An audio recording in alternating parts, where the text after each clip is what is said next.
இந்த எபிசோடா ஃப்ராங்கா பேசும்போது நாம பார்க்க போற படம் பாலாவோட வணங்கான். அருண் விஜய், ரிதா, ரோஷினி பிரகாஷ் இவங்கெல்லாம் இந்த படத்துல லீட் ரோல் ப்ளே பண்ணியிருக்காங்க. இந்த படத்தோட ஒன்லைன் என்னன்னா, சட்டத்தை பத்தி கவலைப்படாத ஒரு இளைஞன் அநீதி செய்யக்கூடிய சிலரை தண்டிக்கிறாரு. அதனால அவருக்கு என்ன பிரச்சனைகள்லாம் ஏற்படுது. இன் எக்ஸ்பான்ஷன் கோட்டி இந்த கேரக்டர்ல அருண் விஜய் ப்ளே பண்ணியிருக்காரு. அவரு கன்னியாகுமரியில கிடைக்கிற வேலைகள்லாம் செஞ்சுட்டு அவர் தங்கச்சி தேவியோட இந்த கேரக்டர்ல ரிதா ப்ளே பண்ணியிருக்காங்க. ஒரு நிம்மதியான வாழ்க்கை வாழ்ந்துட்டு இருக்காரு. ஒரு பக்கம் கோட்டிக்கு அவருடைய தங்கச்சி மேல இருக்கிற அன்பு, இன்னொரு பக்கம் கோட்டி மேல டீனா இந்த கேரக்டர்ல ரோஷினி பிரகாஷ் ப்ளே பண்ணியிருக்காங்க. அவங்களுக்கு இருக்கக்கூடிய காதல், இந்த ரெண்டு விஷயங்களும் போய்கிட்டு இருக்கு. கோட்டிக்கு இருக்கக்கூடிய ஒரு பிரச்சனை என்னன்னா, எந்த தப்பான விஷயத்தையும் உடனே தட்டி கேட்பாரு, சண்டைக்கு போவாரு. அதனால கோட்டியை நல்வழிப்படுத்தணும் அப்படின்னு சொல்லி அவர் மேல அக்கறை உள்ள ஒரு சர்ச் ஃபாதர் மாற்றுத்திறனாளிகள் ஆதரவற்றோர் காப்பகத்துல அவருக்கு ஒரு வேலை வாங்கி கொடுத்துறாரு. அங்க நடக்கக்கூடிய ஒரு சம்பவம், அதுக்கு கோட்டி ரியாக்ட் பண்ற விதம் அவரை எங்க கொண்டு போய் நிறுத்துது அப்படிங்கிறது தான் இந்த படத்தோட மீதி கதை. பொதுவா பாலாவோட படங்கள் எப்பவுமே ஒரு கதாபாத்திரத்தோட வாழ்க்கையில இருக்கக்கூடிய பிரச்சனைகள், துயர் இதெல்லாம் பேசும். ஆனாலும் அதுக்குள்ள இருக்கக்கூடிய சந்தோஷங்களும் ஃபன்னும் எங்கேயும் மிஸ் ஆகாது. அதே மாதிரி வணங்கான்லயும் கோட்டியோட லைஃப் எப்படிப்பட்டது, கோட்டி எப்படிப்பட்ட ஆள், அவனுக்கும் அவன் தங்கச்சிக்கும் இடையில இருக்கக்கூடிய பாண்டிங், கோட்டியை எப்பவுமே வம்பிழுத்துட்டு இருக்கக்கூடிய டீனா கதாபாத்திரம் அப்படின்னு ஓரளவுக்கு கொஞ்சம் பரவாயில்லையா படம் போகுது. நடிப்பு பொறுத்த வரைக்கும் அருண் விஜய் தனக்கு கொடுக்கப்பட்டிருக்க வேலையை நல்லாவே பண்ணியிருக்காரு. ரியாக்ஷன்ஸ் மூலமாவே தன்னுடைய உணர்வுகளை கடத்துறது, ஆக்ரோஷமா சண்டை போடுறது, தங்கச்சி காணாம போன பின்னாடி தவிச்சு போறது, இந்த மாதிரி அவரை பொறுத்த வரைக்கும் நடிப்புல பெருசா எந்த குறையும் வைக்கல.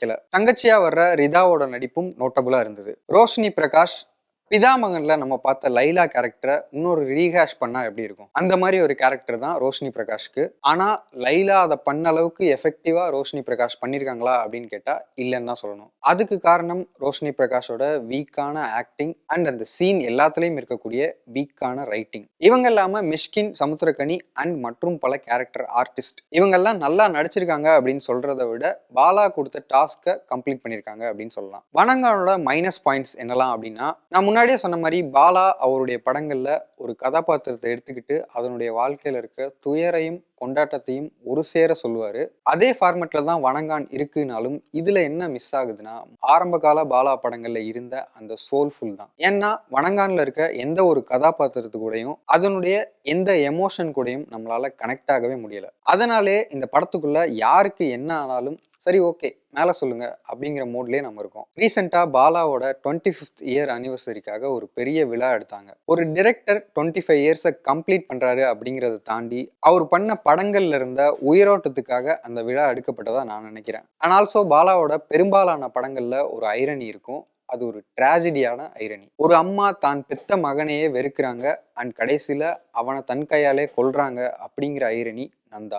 அன்பு பாசம் அப்படின்னா என்னன்னே தெரியாம மிருகமா வளர்ந்த ஒருத்தனுக்கு அதெல்லாம் என்னன்னு ஒருத்தன் புரிய வைக்கிறான். ஆனா கடைசியில அந்த நண்பனை அவன் இழக்கிறான் அப்படிங்கிற ஐரணி பிதாமகன். தான் மாட்டிக்கிட்ட நரகத்துல இருந்து அவன் தப்பிக்க நினைக்கிறான், ஆனா அவன் குடும்பமே அந்த நரகத்துக்கு வருது அப்படிங்கிற ஐரணி பரதேசி. இந்த மாதிரி பாலாவோட ஒவ்வொரு படங்கள்லயுமே சும்மா யோசிச்சாலே நிறைய விஷயங்கள் நமக்கு தோணும். வணங்கான்லயும் ஐரணி வச்சிருக்காரு, ஆனா அது எந்த எஃபெக்ட்டுமே இல்லாம இருக்கு. அண்ட் ஆல்சோ அது ரொம்ப ஃபோர்ஸ்ஃபுல்லா அந்த படத்துக்குள்ள திணிக்கப்பட்டிருக்கு. இப்போ சொல்ல போறது படத்துல உள்ள மைனஸ் இல்ல, இந்த விஷயங்கள் மூலமா பாலா என்ன சொல்ல முயற்சிக்கிறார் அப்படிங்கிற கேள்வி. ஒரு பாத்ரூம்குள்ள நடக்கக்கூடிய ஒரு சீன் வருது. அதுல ஒரு பர்டிகுலர் விஷயத்த பாலா காட்சிப்படுத்தியிருக்கிற விதம் ரொம்பவே முகம் சுளிக்கும்படியா இருந்தது. அந்த சீனை உங்களால அப்படிதான் போர்ட்ரேட் பண்ண முடியுமா? அடுத்த கேள்வி, உமன்ஸ் மேலையும் சில்ட்ரன்ஸ் மேலையும் நடக்கக்கூடிய பாலியல் வன்முறைகள் குறித்த விழிப்புணர்வு இப்பதான் மெல்ல மெல்ல ஏற்பட தொடங்கியிருக்கு. அப்படி இருக்கக்கூடிய ஒரு சூழல்ல இந்த படத்துக்குள்ள போக்சோ பத்தின ஒரு சீன் வருது. அது மூலமா நீங்க சொல்ல வர்றது என்ன? அதுலயே இன்னொரு கேள்வி, பாலியல் வன்முறைக்கு உள்ளான பெண்களும் அவங்களோட குடும்பத்தாரும் தைரியமா வெளியே வந்து வாய்ஸ் அவுட் பண்ணணும், சட்ட ரீதியா போராட்டம் நடத்தணும் அப்படிங்கிறது தான் இப்ப தேவையான விஷயம். ஆனா இதுல வரக்கூடிய ஒரு முதன்மையான கதாபாத்திரம் அந்த அசிங்கத்தை வெளியே சொல்ல மாட்டேங்கிறதும், அது வெளியே தெரிஞ்சா நல்லா இருக்காது அப்படின்னு சொல்றதும் ரொம்ப காலமா இருக்கக்கூடிய பழமைவாதம், பிற்போக்குத்தனம். ஸோ இது மாதிரியான விஷயங்கள் சுத்தமா ஏற்புடையதே இல்லை அண்ட் கண்டிக்கத்தக்கதும் கூட. ஸோ ஓவராலா வணங்கான் எப்படி இருக்கு அப்படின்னு கேட்டீங்கன்னா, எந்தவித அழுத்தமும் இல்லாத வன்முறையால மட்டும் பார்வையாளர்களை அதிர்ச்சிக்குள்ளாக்கக்கூடிய ஒரு பாலா படம், அவ்வளவே. இதுல இருக்கக்கூடிய அதிகப்படியான வைலன்ஸுக்காகவும் சில மெச்சூர்டான கண்டென்ட்ஸ்க்காகவும் இது குழந்தைகளுக்கான படம் இல்லை. ஸோ அதை மைண்ட்ல வச்சுக்கோங்க. இந்த வீடியோல வணங்கான் படம் பத்தி பார்த்தோம். அடுத்த வீடியோல வேறொரு படம் பத்தி பார்க்கலாம். நீங்க வணங்கான் ஏற்கனவே பார்த்திருந்தீங்கன்னா, அத பத்தின கருத்துக்கள கீழ கமெண்ட்ல சொல்லுங்க. நான் கார்க்கி ஜான்சன். இந்த சேனல் பிடி பிரைம். மறக்காம சப்ஸ்கிரைப் பண்ணுங்க.